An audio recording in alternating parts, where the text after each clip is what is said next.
Hello everyone, welcome to EF academy. मैं EV Sanju आपका फिर से एक बार स्वागत करता हूं। लास्ट लेक्चर में हम लोगों ने स्ट्रेस स्ट्रेन कर्व की बारीकियों को अच्छे से समझा और आज का कहानी उसी को हम लोग आगे बढ़ाते हैं और उसमें कुछ नए नई चीज़ों को हम लोग देखने का प्रयास करेंगे। तो आज जो हम लोग सीखेंगे इसमें बेसिकली मैं सिखाऊंगा आपको कि बॉचिंगर इफेक्ट क्या होता है। बॉचिंगर इफेक्ट रिपीटेड लोडिंग अनलोडिंग का जो इफेक्ट आएगा मटेरियल पे वो क्या होगा।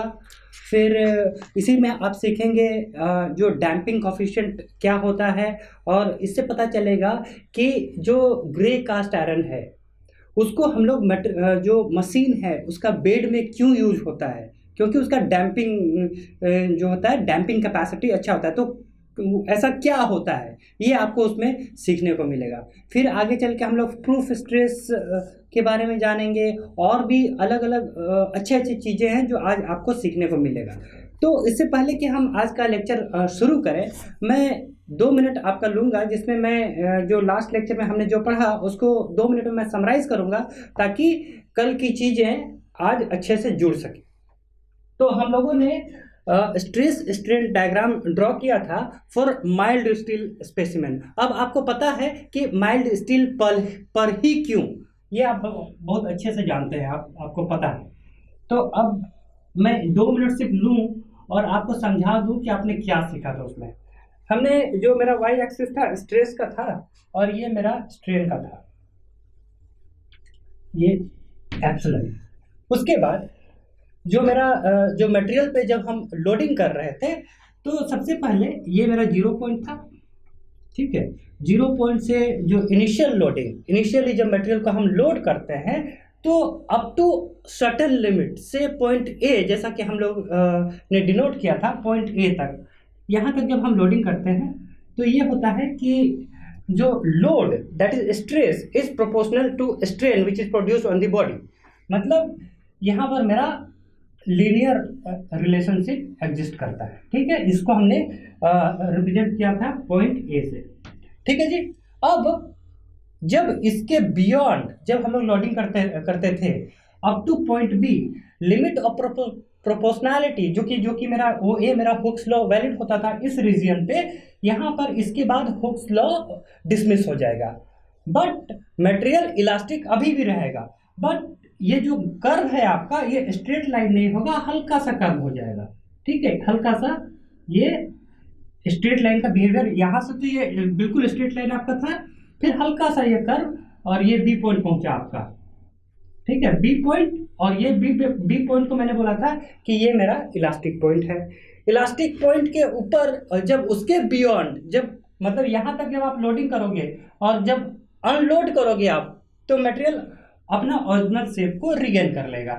यहाँ तक भी लोडिंग करोगे फिर भी वो रिगेन करेगा, यहाँ तक करोगे फिर भी रिगेन करेगा। अंतर बस ये है कि यहाँ तक आपका हुक्स लॉ वैलिड होगा, मतलब stress is proportional to strain, A के बाद हुक्स लॉ डिसमिस हो जाएगा, ठीक है। ये हो गया आपका इलास्टिक पॉइंट। अब इलास्टिक पॉइंट के ऊपर आप जब लोडिंग करोगे तो जो कि बहुत हम लोग ये डायग्राम में हम लोग ड्रॉ कर रहे हैं जो कि बहुत दूर दूर हम लोग पॉइंट को ले रहे हैं, बट जब नेकेड आइज से जब आप उसको देखने की कोशिश करोगे तो आपको दिखेगा नहीं, इतना वो नज़दीक होता है।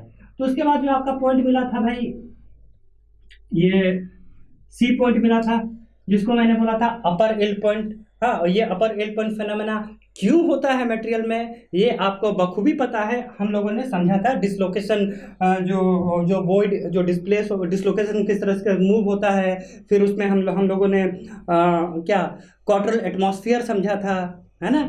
तो ये हम लोग बहुत अच्छे से जानते थे। अपर एल्ड पॉइंट, फिर यहाँ से ये ड्रॉप होता है, हाँ, जिसको मैंने बोला C dash lower yield point. फिर यहाँ पर यील्ड पॉइंट डिफॉर्मेशन जो हमने दिखाया था, इस तरीके से मटेरियल बिल्कुल फ्लो करता है, ठीक है। यील्ड पॉइंट डिफॉर्मेशन बोल लो, यील्ड पॉइंट रन आउट बोल लो, या मतलब ये यहाँ पर प्लास्टिक डिफॉर्मेशन हो रहा है एट यील्ड, मतलब यील्ड पॉइंट सी है आपका यील्ड पॉइंट। और इनफैक्ट आपका जो स्ट्रेस जब ये प्लास्टिक डिफॉर्मेशन होता है तो जो एक्चुअल स्ट्रेस है उससे वो ड्रॉप ही होता है। क्यों ड्रॉप होता है ये आपको पता है, ठीक है। उसके बाद फिर यहाँ से फिर मेरा आ गया था स्ट्रेन हार्डनिंग एरिया, फिर ये अल्टीमेट पॉइंट पहुंचा था, हाँ, इसको मैंने डी बोला था, इसको मैंने ई बोला था, और ये अल्टीमेटली यहाँ पर जाके वॉइड क्रिएट होता है, नेकिंग होता है, और अंततः वो मटेरियल यहाँ आके एफ पॉइंट पे खत्म हो जाता है, टूट जाता है। ठीक है, फिर मैंने आपको समझाया था, ये तो आपका क्लियर है, प्रोपोर्शनल लिमिट, हाँ, ये इलास्टिक लिमिट, ये upper end point, lower end point, plastic deformation. इसको मैंने जैसे कि आपको बताया था कि ये रीजियन जो था ये आपका स्ट्रेन हार्डनिंग का एरिया था, ये स्ट्रेन सॉफ्टनिंग का एरिया था। फिर मैंने आपको बताया था इंजीनियरिंग कर्व और ट्रू कर्व में डिफरेंस, और मैंने आपको ड्रॉ करके दिखाया था कि भाई ये कर्व जो होगा बिल्कुल ऐसे होगा, ये है ना, ये आके यहाँ फाइनली ये फ्रैक्चर कर जाएगा।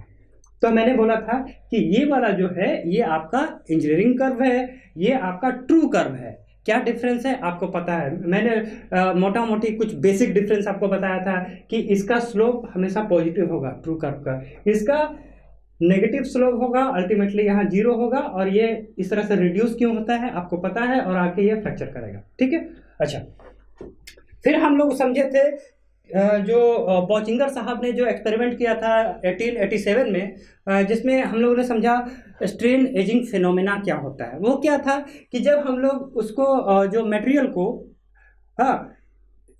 यील्डिंग पॉइंट तक हम मटेरियल को डिफॉर्म करते हैं, उसके बाद क्या करते हैं, उसको हम लोग 2 स्टेप में मैंने समझाया था कि मैंने जब उसको इलास्टिक पॉइंट तक डिफॉर्म किया तो और अनलोड किया, और फिर से हम उसको लोडिंग करने लगते हैं, तो मटेरियल में फिर से यील्ड पॉइंट फिनोमेना नहीं पाया जाता है, वो ब्रेक हो जाता है। ठीक है, बट एक निश्चित समय अंतराल के बाद फिर से जब हम लोडिंग करते हैं तो आपको दिखाया था कि वो क्या होता है, आपका अपर यील्ड पॉइंट, अल्टीमेट पॉइंट, वो मटेरियल में इन्हेंस कर जाता है। क्यों होता है, क्योंकि आपका जो यील्ड पॉइंट फिनोमेना रीअपीयर हो जाता है मटेरियल में। आप लास्ट लेक्चर में आपने ये सब बहुत डिटेल में पढ़ा है, लेकिन at the cost of decrease in total strain in the material. क्या होता है, जब आप जो स्ट्रेन एजिंग टाइम, जो उस टाइम इंटरवल में जो यील्ड पॉइंट फिनोमेना मटेरियल पे रीअपीयर होता है, और जो मतलब इनिशियली जो यील्ड पॉइंट का लेवल ये था, इस लेवल से अब वो यील्ड पॉइंट का लेवल ऊपर आ जाता है, अल्टीमेट पॉइंट का भी लेवल ऊपर आ जाता है, बट जो टोटल स्ट्रेन जो इनिशियली मटेरियल में था वो आपका डिक्रीज कर जाता है। सो हम लोग कह सकते हैं स्ट्रेन एजिंग फिनोमेना में क्या होता है, yield point phenomena and ultimate point got increased at the cost of decrease in total strain in the material. ठीक है, अब कहानी को थोड़ा सा आगे ले चलते हैं। ठीक है, यहीं से कहानी शुरू करते हैं। अब मान लो मैं जो कहानी आपको बताने वाला हूं वो है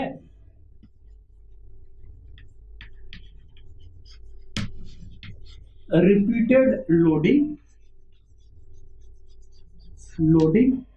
एंड अनलोडिंग।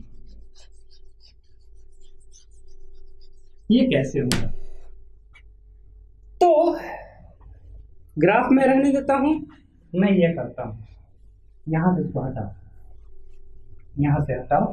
ठीक है, मैं क्या कर रहा हूं, सेम चीज, रिपीटेड लोडिंग और अनलोडिंग, मतलब मैं लोड करता हूं, हटा लेता हूं, loading unloading, loading unloading, loading unloading, मतलब एक बार लोड करो, लोड हटा लो, लोड करो, लोड हटा लो। तो जब मान लो एक लिमिट, मान लो कि जो ए लिमिट था आपका, ये ए पॉइंट था, है ना, यहां तक आपने लोड किया, यहां तक आपने लोड किया। ठीक है, इतना स्ट्रेस आपने दिया। ठीक है भाई, इसमें मटेरियल में इतना स्ट्रेन डेवलप हो गया। ठीक है, ये आपने लोडिंग किया, तुरंत आप उसको अनलोड करो, ये अपने ओरिजिनल शेप में रिगेन कर जाएगा, मैंने आपको बताया था। ठीक है, अब इसको जितना बार भी करो, loading unloading, loading unloading, loading unloading, वो अपना ओरिजिनल शेप में आएगा, फिर एक्सपेंड करेगा, आएगा, फिर एक्सपेंड करेगा। अब इस लिमिट को थोड़ा सा आगे भी बढ़ा सकते हैं, कोई दिक्कत नहीं है। इस लिमिट को मैं बी पॉइंट तक ले जाऊं, बी पॉइंट, अभी भी कोई दिक्कत नहीं है। क्या होगा, मटेरियल लो आपने लोड किया, लोडिंग, और यहाँ से अगेन आप इसको अनलोडिंग करते हो, अगेन वो अपने ओरिजिनल शेप पे आ जाएगा। आपको भली बात ही पता है, ये मान लो आपका जो इलास्टिक लिमिट था, इलास्टिक लिमिट है यहाँ तक, अप टू इलास्टिक लिमिट जैसे आप लोडिंग करोगे और वहां से अनलोड करोगे तो मटेरियल एक तरह से एक स्प्रिंग की तरह कार्य करेगा। मतलब स्प्रिंग को जिस तरीके से क्या होता है, आप खींचते हो छोड़ते हो, खींचते हो, खींचोगे एक्सपैंड करेगा, छोड़ोगे अपने ओरिजिनल शेप में आ जाएगा, खींचोगे एक्सपैंड करेगा, छोड़ोगे अपने ओरिजिनल शेप में आ जाएगा। सेम तरीके से यहाँ पे कार्य हो रहा है। O to B आप लोडिंग करोगे एक्सपैंड करेगा, इतना स्ट्रेन हो गया, छोड़ दोगे वापस जीरो आ जाएगा, फिर लोडिंग करोगे, इस तरह का केस होगा। अब क्या करो, यहाँ तक तो मेरा क्लियर हो गया। अब जो लोड का लेवल को और थोड़ा सा बढ़ाते हैं हम। अब मान लो कि इसको हम ऐसा करते हैं ना, सीधे मटेरियल में जस्ट मतलब यील्ड पॉइंट के मतलब यील्ड जस्ट पार करते हैं, पूरा प्लास्टिक डिफॉर्म नहीं करेंगे, जस्ट केवल यील्ड पॉइंट तक हम उसको ये करते हैं। मान लो यहां तक, मान लो ये सी पॉइंट है, ठीक है, ये सी पॉइंट हुआ, हम यहां तक लोडिंग कर दिए।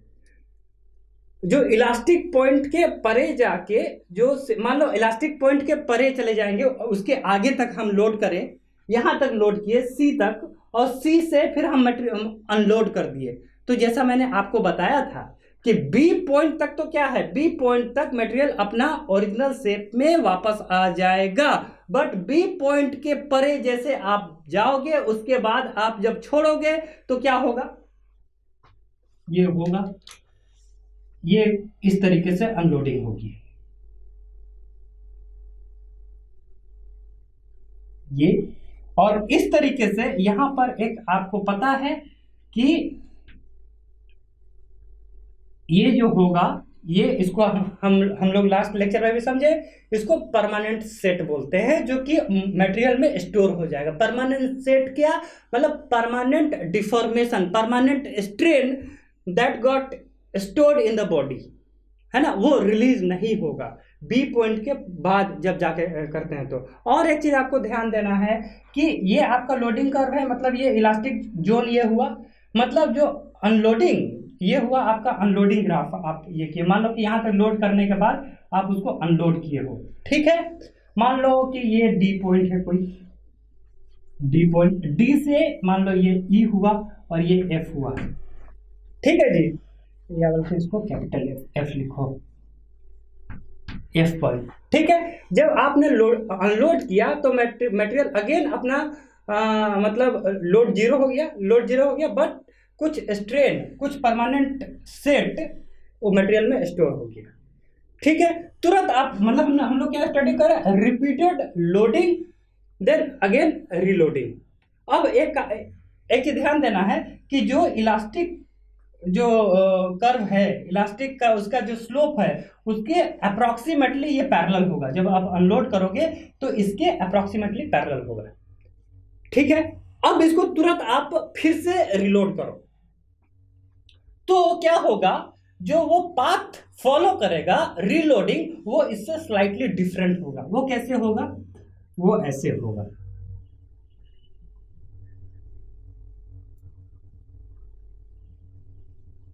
ये, ठीक है। और यहां पर क्या होगा, ये सी था, मान लो ये सी अब पॉइंट यहां आ जाएगा, अगेन ये मान लो इस पॉइंट का नाम आप दे दो, ये हो गया मतलब रीलोडिंग का, ये पॉइंट का स्मॉल एफ दे दिया। तो आप जब रिलोड करोगे तो डी, अनलोड करोगे तो डी ई एफ ये फॉलो किया, फिर से आप उसको रिलोड करोगे तो एफ, कैपिटल एफ और सी ये पाथ फॉलो करेगा, ठीक है। हाँ, अब देखो लेकिन क्या है, सी पॉइंट पहले यहां था, सी पॉइंट अब ऊपर आ गया, मतलब क्या हुआ, रिपीटेड लोडिंग अनलोडिंग से क्या होगा, जो यील्ड पॉइंट का लेवल जो है वो बढ़ जाएगा। आपको ये ध्यान देना है, ये बढ़ता चला जाएगा। अच्छा, एक चीज और ध्यान दो, जो ये एरिया जो बन रहा है आपका, एक तो अनलोडिंग वाला ग्राफ आपका ये था, ये वाला कर्व है, और ये आपका लोडिंग वाला कर्व है, ये है। तो आप देखोगे कि यहाँ एक एरिया आपका ये रीजन मिल रहा है, ठीक है। What does it mean?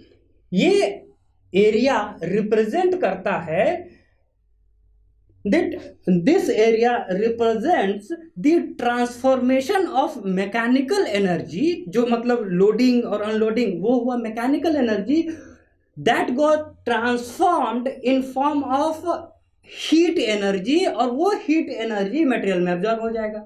मतलब क्या? मतलब ये कि ये मटेरियल को मैं एक्सपैंड कर रहा हूँ या फिर कॉन्ट्रैक्ट कर रहा हूँ, जो भी काम कर रहा हूँ, ये मैकेनिकल एनर्जी हो गया। ये mechanical energy in form of heat इस मटेरियल में एक्यूमुलेट हो जाएगा, आ जाएगा, ठीक है। और वही ये एरिया रिप्रेजेंट कर रहा है, area D E F small F D. ये एरिया जो रिप्रेजेंट कर रहा है वो जो एनर्जी जो कार्य जो आप उस मटेरियल पे कर रहे हैं, ये जाके स्टोर हो जाएगा। हम दूसरे शब्दों में कहें कि this area is proportional to the damping ability of the material.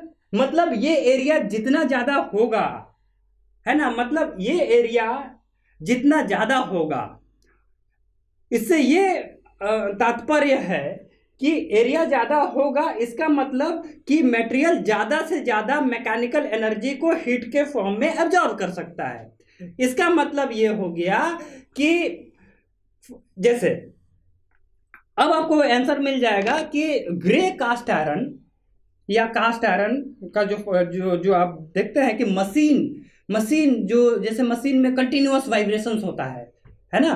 Continuous vibrations को एक तरह से आप समझ लो रिपीटेड लोडिंग अनलोडिंग, ठीक है। रिपीटेड लोडिंग अनलोडिंग हो रहा है, कंटिन्यूअस वाइब्रेशंस हो रहा है, तो वो एक तरह समझो कि मैकेनिकल एनर्जी उसमें जनरेट हो रहा है। उस एनर्जी को डैम्प आउट और एब्जॉर्ब कौन करेगा? हम वैसा मटेरियल लेंगे जिसका डैम्पिंग कैपेबिलिटी ज्यादा होगा, ठीक है, और वो कार्य करता है आपका ग्रे कास्ट आयरन। और यही रीजन है कि जो मशीन्स का बेड हम लोग बनाते हैं वो ग्रे कास्ट आयरन से बनाते हैं, क्रैंक शाफ्ट जो बनाते हैं ग्रे कास्ट आयरन से बनाते हैं। इसके विपरीत अगर मान लो आप मटेरियल ले लो जैसे स्टील या ब्रास, इसमें जो होता है डैम्पिंग कैपेसिटी कम होती है स्टील की या ब्रास की। इसका प्रामाणिकता क्या है, कैसे हम प्रमाणित करें? आप ये कास्ट आयरन ले लो, इसका साउंड अलग आएगा।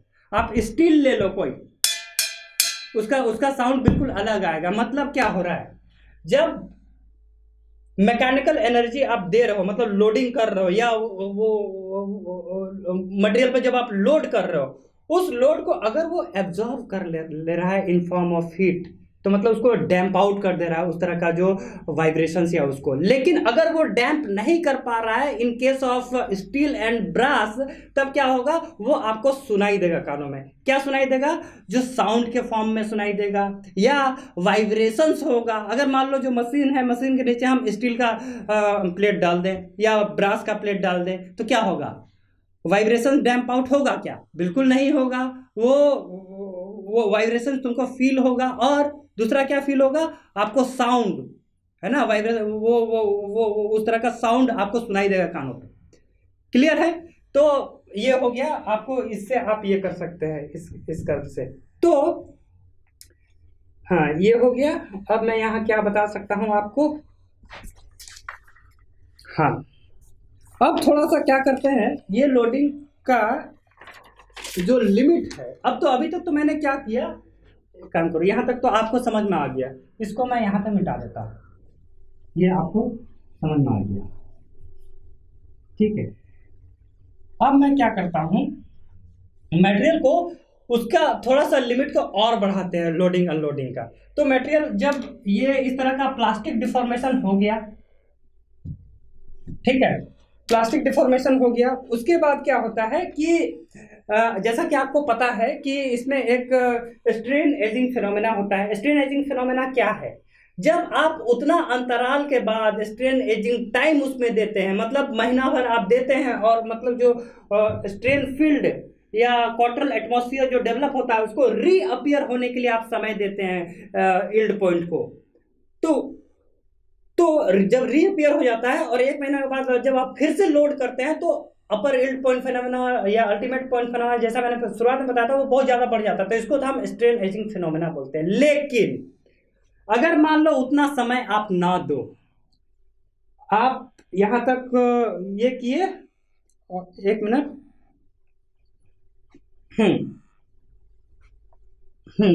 अब एक काम करो, सिंपली क्या मतलब वो तो स्ट्रेन एजिंग फिनोमेना आपको समझ में आ गया। अब मैं आपको ये समझाने जा रहा हूं कि मटेरियल में अब डिसलोकेशन हो गया, और डिसलोकेशन कैसे होता है आपको पता है कि भाई वो प्लास्टिक डिफॉर्मेशन है क्या? Plastic deformation is nothing but movement of dislocation. When dislocation comes out from the boundary it is said that dislocation has begin in the material. Clear? कि डिसलोकेशन जब मूव करते करते मटेरियल के बाहर आता है तो हम लोग बोलते हैं कि वो मटेरियल फेल कर गया। तो वो डिसलोकेशन का मूवमेंट कैसा होता है मैंने आपको बताया था कि भाई जो ग्रेन बाउंड्री होता है, सारा डिसलोकेशन जाके ग्रेन बाउंड्री में जमा होने लगता है, जिसको कि हम लोग डिसलोकेशन फॉरेस्ट बोले थे, आपको याद होगा। और dislocation always repulsive in nature. क्या मतलब? मतलब ये कि आप फोर्स लगा रहे हैं तो मटेरियल में वो डिसलोकेशन फॉरेस्ट क्रिएट हो रहा है, और due to that dislocation forest back stress is created in the direction opposite to the applied loading. मतलब हम अप्लाइड लोड ऐसे कर रहे हैं तो उधर से बैक स्ट्रेस हमको मिल रहा है वापस। तो हम क्यों ना एक काम करें कि जैसे बैक स्ट्रेस क्रिएट हुआ, हम अपना लोडिंग का डायरेक्शन, जो लोड हम ऐसे दे रहे थे, इसको चेंज कर दें और उल्टा डायरेक्शन में हम लोड करने लगे। मतलब जब यहां तक लोड किए, मैंने अप्लाई किया, बैक स्ट्रेस डेवलप हो गया मटेरियल पे, मैं एक काम करता हूं, तुरंत इसको अनलोड करना शुरू कर देता हूं। ठीक है? ओके, थोड़ा सा इसको और बढ़ा दो, समझ में आ रहा है ना? मतलब यहां से मैं लोड करता हूं। अब क्या है, पूरा जब जो डिसलोकेशन फॉरेस्ट, जब स्ट्रेन हार्डनिंग का केस डेवलप हो गया मटेरियल में, तब हम उसको अनलोड कर रहे हैं अब। ठीक है? अब जब इसको हम अनलोड करेंगे तो उसी तरीके से परमानेंट सेट तो आएगा। लेकिन अब देखो अंतर है, अब अनलोड कर रहे हैं ना, तो अनलोडिंग में कौन सपोर्ट कर रहा है? इसी डायरेक्शन में बैक स्ट्रेस सपोर्ट कर रहा है, जो अपोजिट डायरेक्शन। मतलब शुरू में हमने लोड किया था ऐसे, बैक स्ट्रेस डेवलप हुआ, अब एक बैक स्ट्रेस हमको इधर से मिल रहा है, हम अब इसको यहाँ तक अनलोड तो कर दिए, अब अगेन हम इसको, मान लो ये इधर टेंशन था, अब यहाँ से मैं एक काम करता हूँ, इसको उल्टा डायरेक्शन में ऐसे लोड करना शुरू कर देता हूँ, जो भी है ना। मान लो वहां सीट दिया था, उसी तरीके से मान लो ये। तो अब क्या हो रहा है, ये जाहिर बात है, ये प्लस था, ये माइनस होगा, मतलब यहाँ कॉम्प्रेशन हम कर रहे हैं। ठीक है? यहां तक तो ठीक है, यहां तक मान लो डी पॉइंट, डी से आपने लोडिंग किया और लोड का डायरेक्शन को आपने चेंज कर दिया, मतलब यहां तक तो अनलोड हुआ कि लोड आपने रिलीज कर दिया, इतना सेट उसमें परमानेंट सेट आ गया। ठीक है? अब उसको यहां से नेगेटिव डायरेक्शन में आप लोडिंग स्टार्ट कर देते हो। ठीक है? तो इससे क्या हो रहा है? इससे ये हो रहा है कि आप ध्यान देना, मटेरियल में अगर मान लो, आगे हम देखेंगे कि अगर मान लो कंप्रेशन में, मान लो कि ये कंप्रेशन है ना, ये टेंशन हुआ, ये कंप्रेशन हुआ, तो मान लो कोई मटेरियल है, मान लो कि 250 MPa, उसका MPa मान लो है, sigma yield point in compression. मान लो कोई मटेरियल का जो यील्ड पॉइंट है, इन कंप्रेशन का बात कर रहे हैं हम, कंप्रेशन का, ठीक है, वो 250 MPa है। लेकिन हमने क्या किया, अभी पहले उसको टेंशन दिया, वहां से अनलोड किया, और अगेन जो बैक स्ट्रेस जो डेवलप हुआ था उसके साथ साथ हम हम लोग उसको कंप्रेस करने लगे, तो कंप्रेशन के डायरेक्शन में आपका बैक स्ट्रेस सपोर्ट करेगा आपका कंप्रेशन को। इससे क्या होगा कि 250 एमपीए में जो यील्ड पॉइंट मिल रहा था वो अब क्या मिलेगा आपको, मान लो कि 240 एमपीए पे ही आपको यील्ड पॉइंट फिनोमेना बॉडी में अपीयर हो जाएगा। ठीक है, क्लियर है। सेम तरीके से इसका आप उल्टा भी सोच सकते हो। उल्टा कैसे सोच सकते हो कि उल्टा आप ऐसे सोच सकते हो कि इसको भूल जाओ, मान लो हम अब कंप्रेशन करते हैं बॉडी पे। ठीक है, ये ग्राफ तो क्लियर है कि आपने लोडिंग किया, यहां से जाके अनलोडिंग किया, अनलोडिंग करने के बाद ये कंप्रेशन किया, और कंप्रेशन में जो यील्ड पॉइंट फिनोमेना मिला वो क्या हुआ, जो इनिशियली जो मटेरियल में अगर देखें मटेरियल का जो प्रॉपर्टी था 250 एमपीए का कंप्रेशन में यील्ड पॉइंट था, वो 250 ना मिलके 230 में आप मिल रहा है। ठीक है, तो ये क्यों हुआ, क्योंकि आपने लोडिंग और अनलोडिंग किया, उसकी वजह से। अगर लोडिंग अनलोडिंग ना करते, सिर्फ लोडिंग करते कंप्रेशन में, तो आपको कितना मिलता है 250 एमपीए में। मतलब ये इफेक्ट है जो रिड्यूस इन मतलब yield point because of loading and unloading करने की वजह से आपका ये यील्ड पॉइंट डिक्रीज हुआ। उसी तरीके से मान लो कि मटेरियल को हम कंप्रेशन कर देते हैं, मान लो यहां से कंप्रेस करना शुरू करते हैं,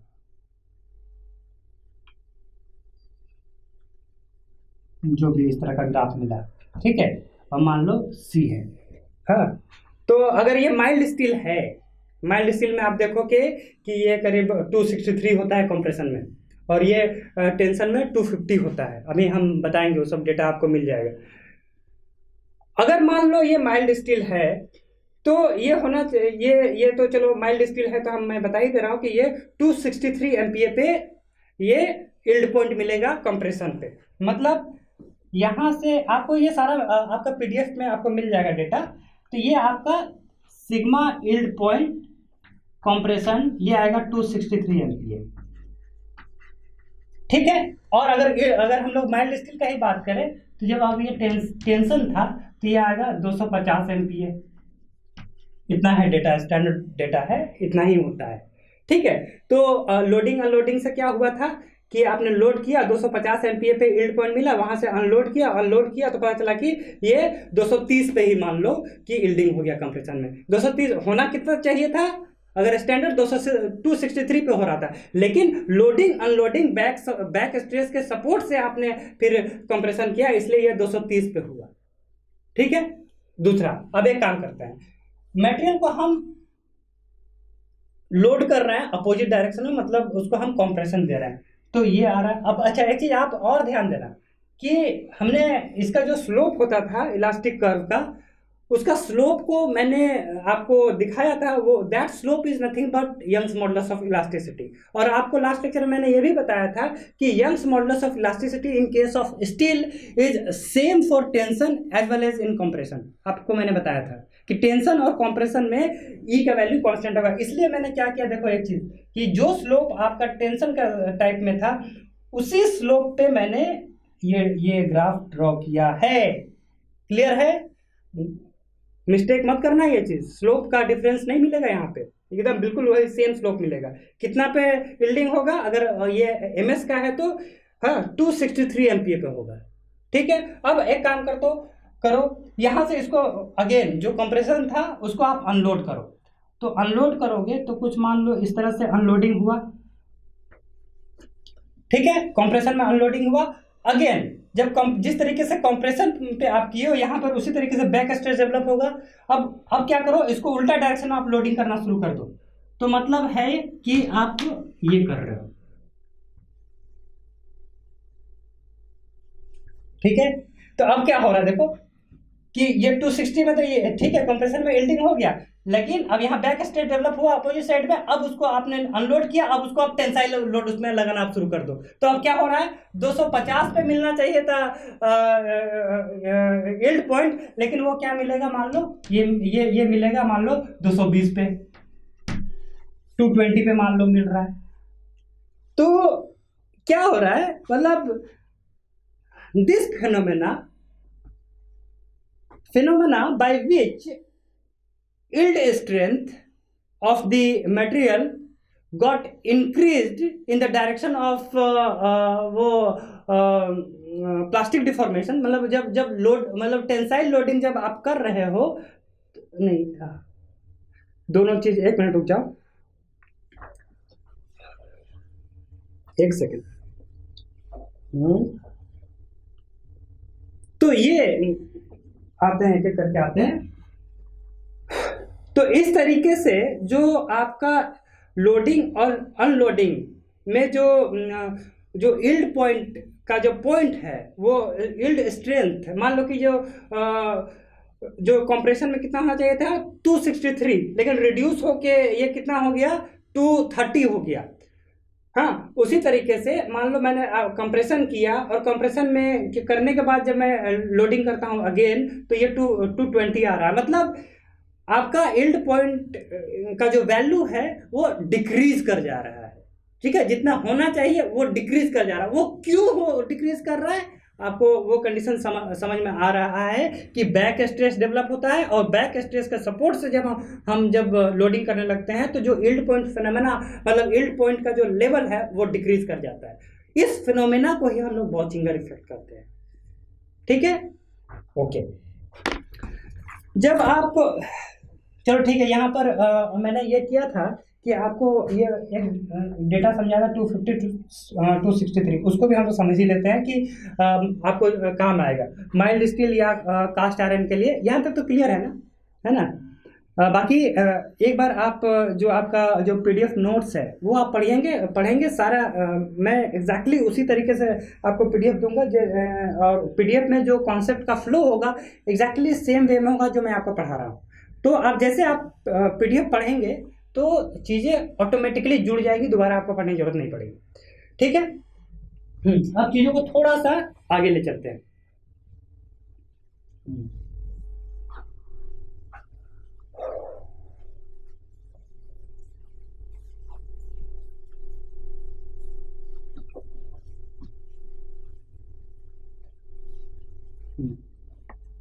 जैसे हाँ, stress strain diagram for mild steel के लिए हम स्ट्रेस स्ट्रेन डायग्राम ड्रॉ करना चाह रहे हैं। टेंशन में भी जो हम लोग किए थे सेम चीज़ को, उसमें एक दो पॉइंट और आपको बताना है, इसलिए मैं वो ले रहा हूँ। तो मैं क्या करता हूँ कि ये जैसा आपको पता है ये स्ट्रेस है और ये स्ट्रेन है, हाँ, और ये माइनस सिग्मा ले लो, मतलब ये इस डायरेक्शन में कंप्रेशन हो रहा है। ठीक है जी।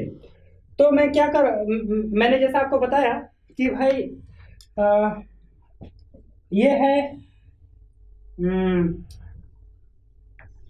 Stress strain curve for mild steel in tension and compression.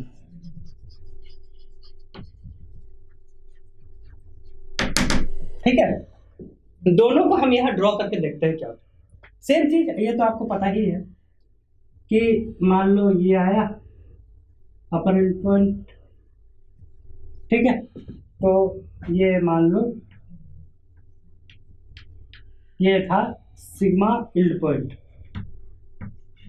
ठीक है, हाँ, और ये किसके लिए है, ये ध्यान से बात है, ये जब आपको टेंसाइल फोर्स लगा रहे हो। ओके, और इसका जो वैल्यू होता है वो होता है अप्रॉक्स 250 MPa।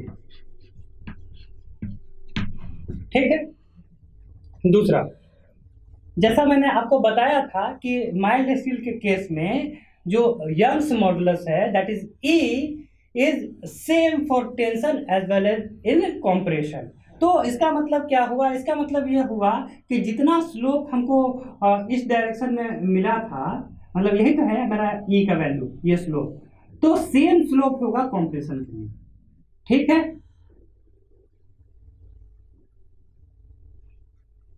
ये तो ये मान लो तुम्हारा हुआ क्या, sigma yield point for compression ये होता है वैल्यू 263 MPa। ठीक है, ओके। अब इसके बाद मैं जोड़ूंगा आगे एक कर्व यहाँ पे और ड्रॉ करो, स्ट्रेस स्ट्रेन कर्व फॉर किसके लिए, CI cast iron for in tension and compression. क्या डिफरेंस है दोनों में आपको पता चल जाएगा, इसलिए मैं साइड बाय साइड आपको समझा रहा हूँ, और मटेरियल भी मैंने उसी तरीके से आपको बना के दिया है। ठीक है,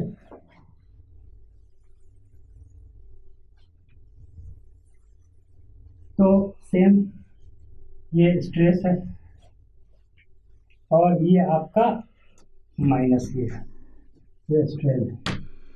ठीक है, अब इस पे आप देखोगे जो कास्ट आयरन में जब आप ड्रॉ करोगे तो इसमें तो आपको पता है कि कास्ट आयरन में वो यील्ड पॉइंट फिनोमेना होता नहीं है। क्यों नहीं होता है वो मैंने लास्ट लेक्चर में भी जो पढ़ाया था आपको, कि चूंकि इसमें जो कास्ट आयरन है, आप जब मैं आपको मटेरियल साइंस पढ़ाऊंगा तो आप देखोगे कि कास्ट आयरन में जो कार्बन कंटेंट होता है अप्रॉक्सीमेटली 4.3% के अराउंड होता है, मतलब जो स्टील के कंपैरिजन में बहुत ज़्यादा होता है कार्बन का वैल्यू। तो इसलिए डिसलोकेशन जैसे मूव करता है वहाँ पर कार्बन ऑलरेडी, जो डिसलोकेटेड साइट पे कार्बन ऑलरेडी मौजूद है, जो अगेन वहाँ जाकर डिफ्यूज करके वो क्वार्टरल एटमॉस्फेयर क्रिएट कर देता है मटेरियल पे।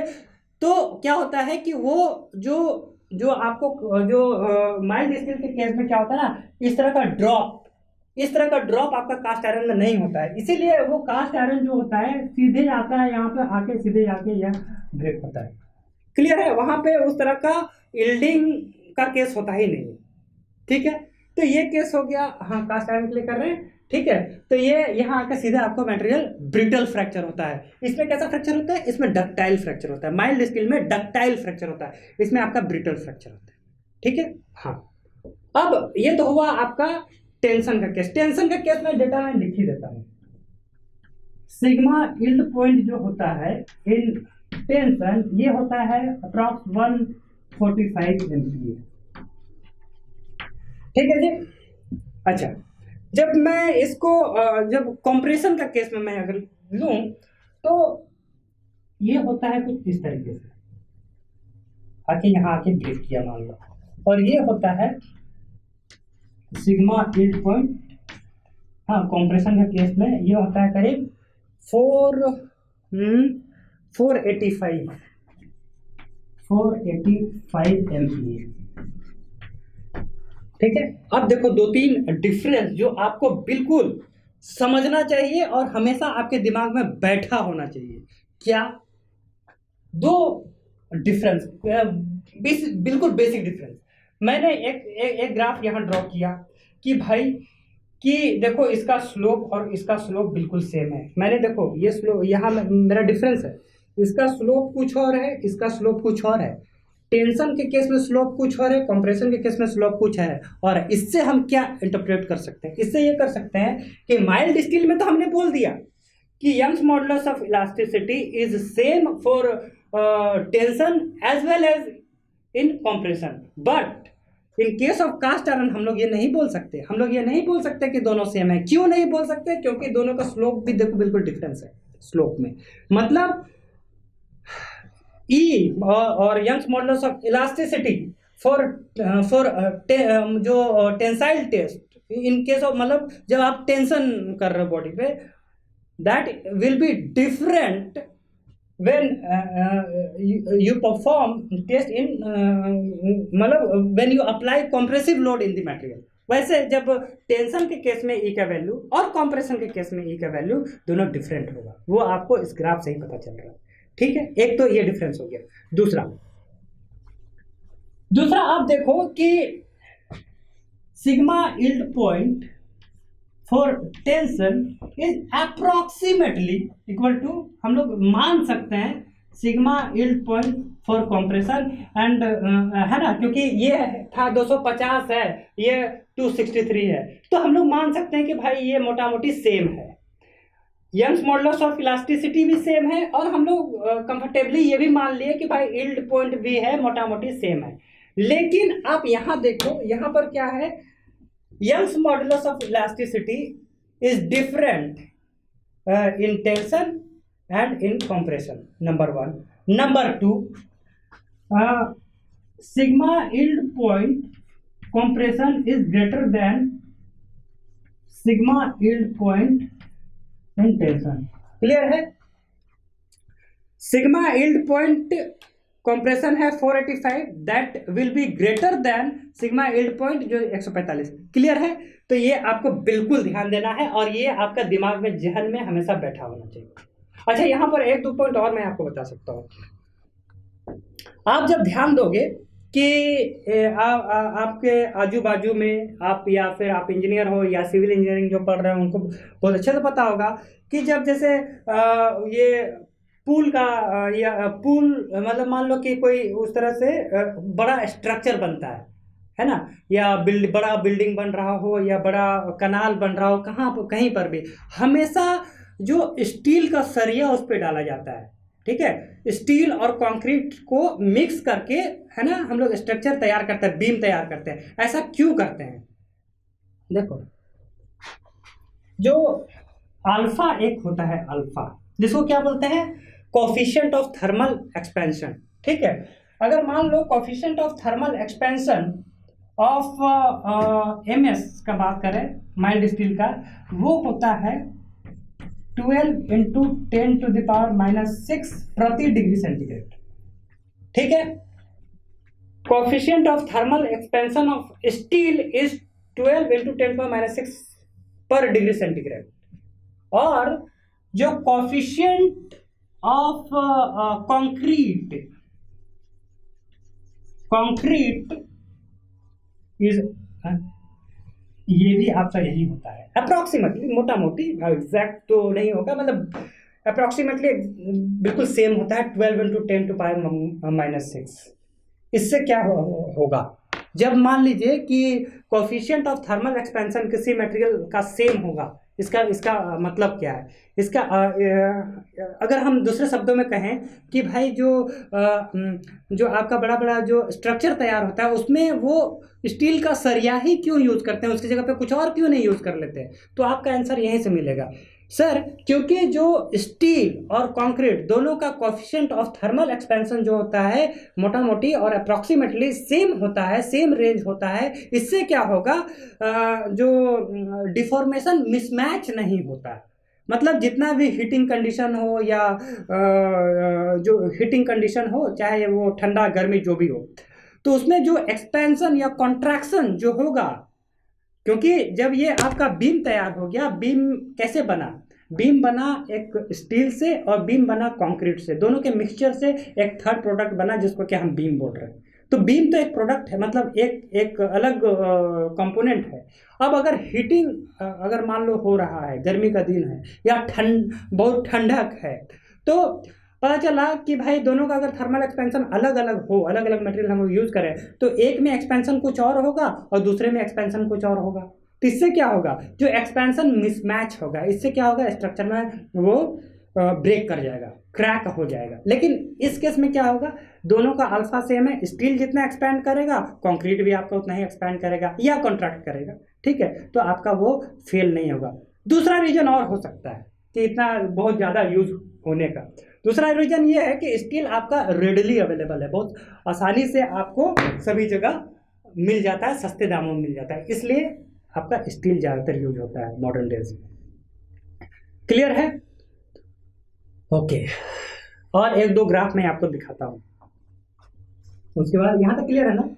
हाँ, थोड़ा सा मैं और एक दो चीज़ मैं दिखाऊं जो एग्जामिनेशन पॉइंट ऑफ व्यू से बहुत इंपॉर्टेंट है। आप देखोगे ना, जब मैं इसके ऑब्जेक्टिव या जो पास्ट ईयर में जो आए हैं क्वेश्चन, वो जब आप सॉल्व करोगे तो एक भी ऐसा कॉन्सेप्ट नहीं होगा जो आपने पढ़ा है वहाँ से ना मिले। हाँ, कुछ सवाल जरूर हो सकते हैं, क्योंकि कुछ सवालात इस तरह से किए ही जाते हैं परीक्षा में जो आपसे ना बने, आप उसमें ज़बरदस्ती दिमाग लगाएं और अपना टाइम वेस्ट करें, उसकी मैं गारंटी नहीं देता। लेकिन जो मेजॉरिटी है, जो क्वेश्चन पूछे जाते हैं, आपका सफिशिएंट है। मैं ऐसे भी बहुत ज़्यादा आपको पढ़ा रहा हूँ, ठीक है। और इसमें आपको ये भी आप ध्यान दो कि आपको फिर से आपका काम मैंने बिल्कुल आसान बना दिया है कि पीडीएफ मतलब जो मैं पढ़ा रहा हूँ, जो बोर्ड में मैं पढ़ा रहा हूँ, एग्जैक्टली हूबहू सेम चीज़ सेम तरीके से मैंने और सेम ओरिएंटेशन में मैंने हर ग्राफ पर या ड्राइंग बनाया है। सेम चीज़ मैंने स्टेप बाय स्टेप पीडीएफ दिया है। ये कोई डेड मटेरियल नहीं है कि मैंने कहीं पर से भी उठा के आपको पीडीएफ दे दिया। ये वही चीज़ आपको मिल रहा है जो आपको बोर्ड में लिखा जा रहा है। मतलब इससे क्या हुआ, इसका मतलब यह है कि आपको अलग से नोट करने का जरूरत नहीं है। इसमें बहुत समय लगता है कि आपको अलग से वो क्या बोलते हैं नोट्स बनाने का जरूरत नहीं है। आप प्रिंट आउट ये रखो। सबसे पहले बात, जब आप पढ़ाई करते हो उसमें तो ये हाथ में मत रखना, है ना। दिमाग को बिल्कुल छोड़ दो और मेरे साथ दिमाग को उड़ने दो। जिस तरह से मैं सोच रहा हूँ चीज़ों को, उस तरीके से आप सोचो, ठीक है। उसके बाद जब सेकेंड टाइम में क्या करना, आप ये लेके जाना, जब क्लास ओवर हो जाएगा तब आप पीडीएफ लेके जाना और इसको पढ़ते जाना। दिमाग फिर वो जोड़ते चला जाएगा चीज़ों को। जब आप ये रखेंगे ना पेज, तो फिर आपका दिमाग कंफ्यूज करेगा। क्यों? क्योंकि क्या होता है, जब मैं पढ़ाता हूँ तो अचानक से कोई चीज़ मैं यहाँ पढ़ा रहा हूँ, जंप कर जाऊँगा कहीं और, कोई और कॉन्सेप्ट को जोड़ूंगा और आपका दिमाग वो सोचेगा कि अरे ये तो है नहीं मटेरियल में, सर कहाँ से कहाँ जा रहे हैं। इसलिए मैं बोल रहा हूँ कि जब आप पढ़ाई करते हो उस समय साथ में ये मटेरियल मत रखना, एटलीस्ट फर्स्ट टाइम।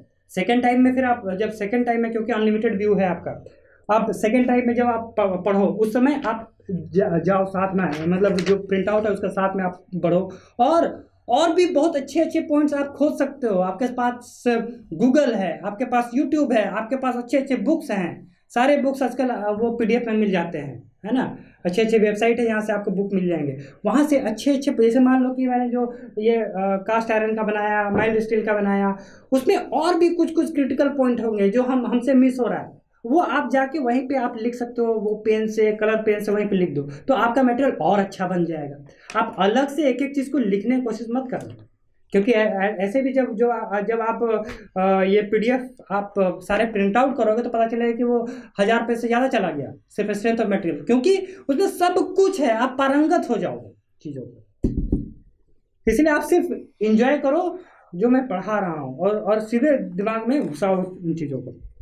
चलो कुछ ग्राफ देख लेते हैं। एक है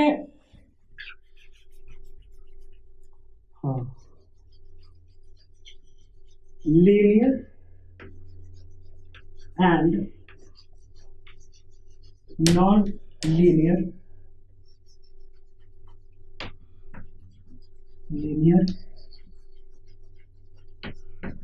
इलास्टिक मटेरियल।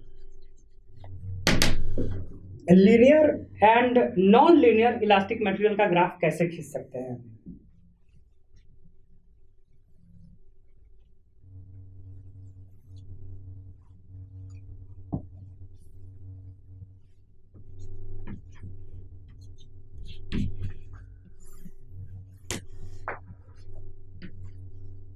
क्या बन गया ये?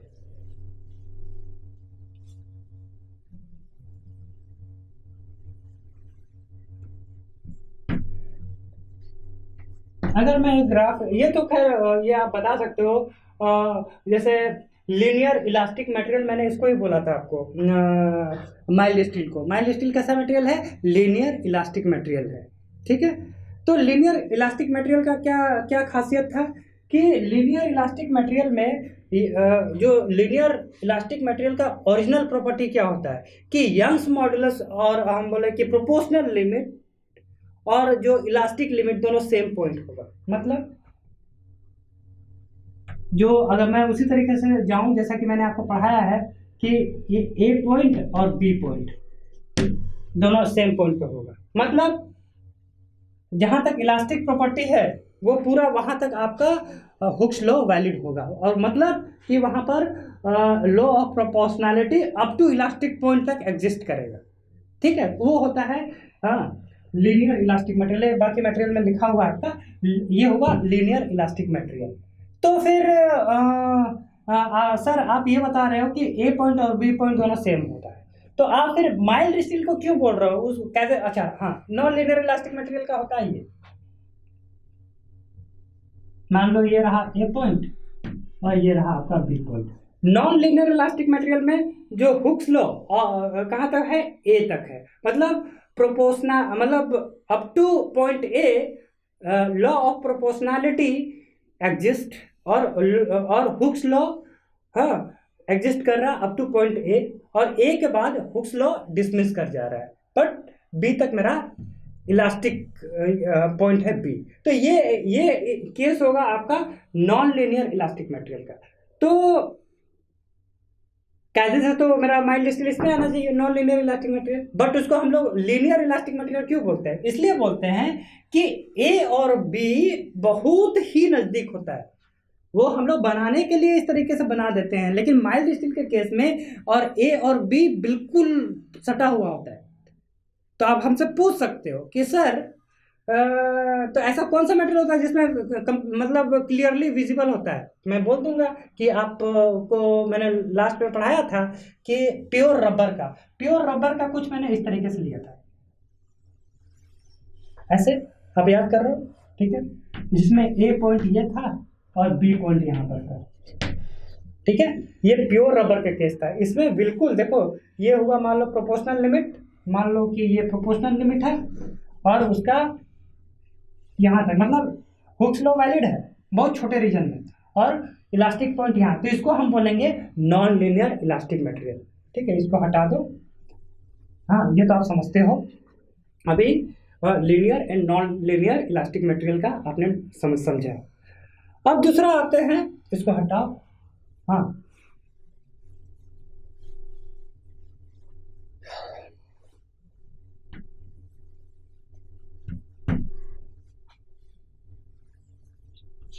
ये तो हटा, इसको जरूरत नहीं है, बाकी आपके पास नोट्स बना हुआ मैं समझाते जाता हूँ।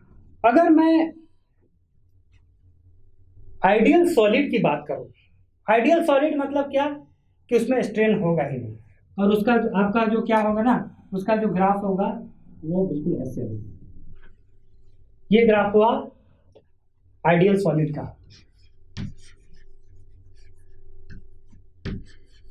आप समझ पा रहे हो इसको, ठीक है। और अगर इसको मैं बोलूं कि आइडियल लिक्विड, अगर आइडियल सॉलिड इस तरीके से है तो आइडियल लिक्विड मतलब without application of any load you will get strain in the material. ये हुआ तुम्हारा आइडियल लिक्विड का केस। क्लियर है जी? आइडियल सॉलिड हो गया, आइडियल लिक्विड हो गया। अच्छा, एक केस और हो सकता है,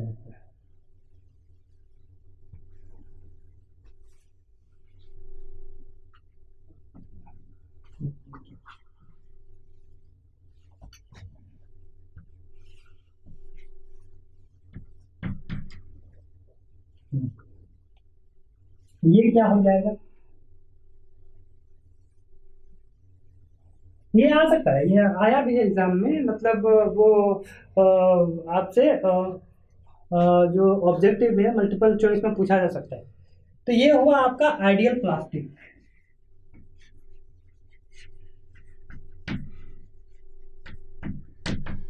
ठीक है, आइडियल प्लास्टिक। अब ठीक है, क्लियर है ना इतना? हाँ, मैं हटा दूँ अब, बाकी तो आपका बना हुआ है। हाँ, अब दूसरा एक ग्राफ मैं दिखाऊं आपको,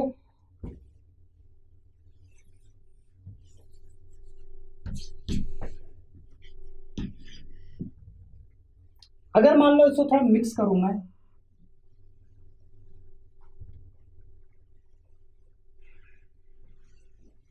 देखो इनिशियली इलास्टिक बिहेवियर, फिर ये बिल्कुल आइडियल प्लास्टिक बिहेवियर, तो हम लोग इसको बोल सकते हैं मतलब इलास्टोप्लास्टिक मटेरियल के लिए, है ना, इलास्टोप्लास्टिक मटेरियल का ये हो गया, लिख दो।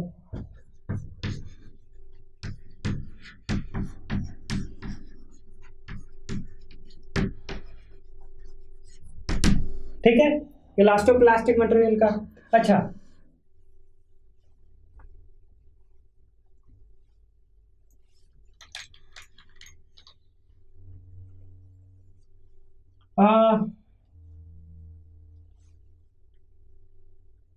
अच्छा, इसी को थोड़ा सा और मैं ये करता हूँ।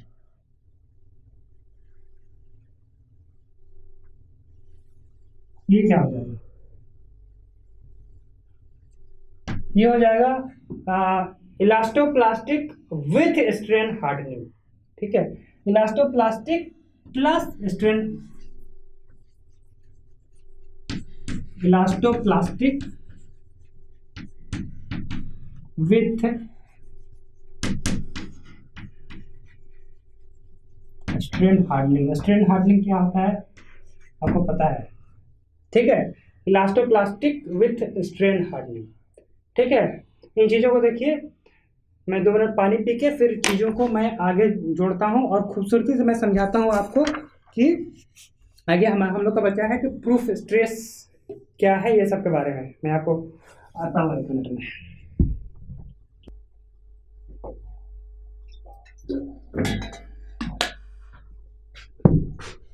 चलिए अब चीज़ों को थोड़ा सा आगे लेते हैं।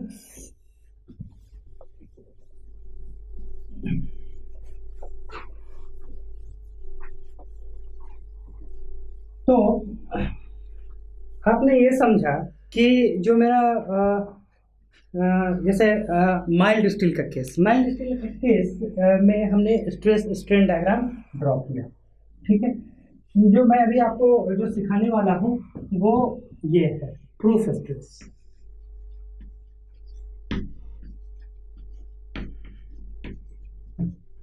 ओके, इसको समझते हैं।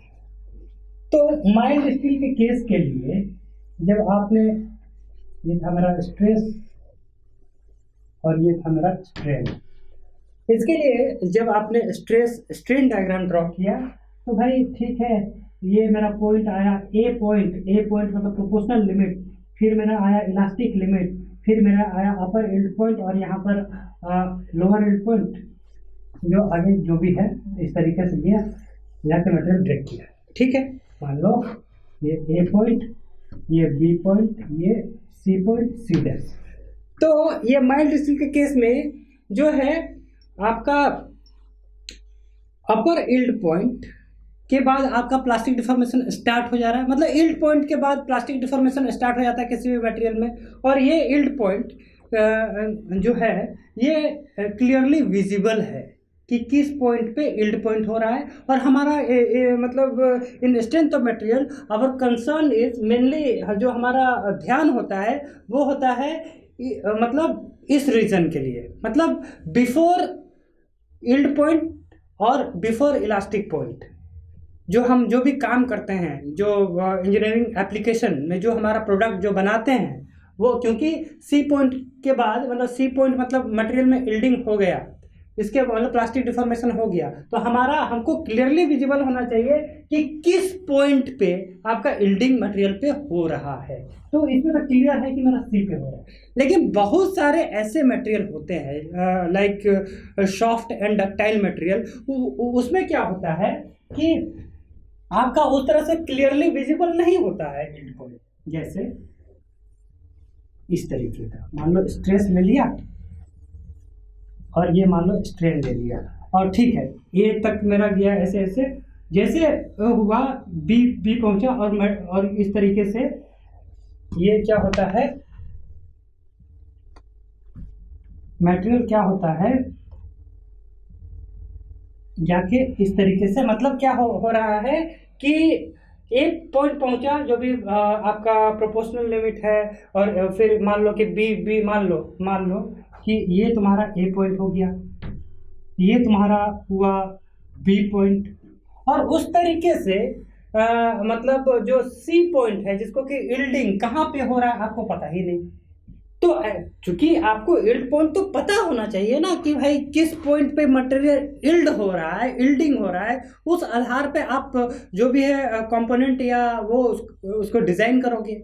उसके आधार पे आप मटेरियल को डिज़ाइन करने के लिए जो भी है आपको यील्ड पॉइंट का वो पता होना चाहिए। लेकिन इस तरह का मटेरियल में जिसमें क्या हो रहा है कि इनिशियली तो ठीक है, वो आपको लीनियरली वो ग्राफ जा रहा है यील्ड पॉइंट, मतलब ये प्रोपोर्शनल लिमिट या इलास्टिक लिमिट तक, वो तो अच्छा जा रहा है, लेकिन उसके बाद जो है ग्राफ इस तरीके से मतलब क्या बोलते हैं इसको, इसका इंक्लिनेशन इस तरीके से स्लोप डिक्रीज होने लगता है।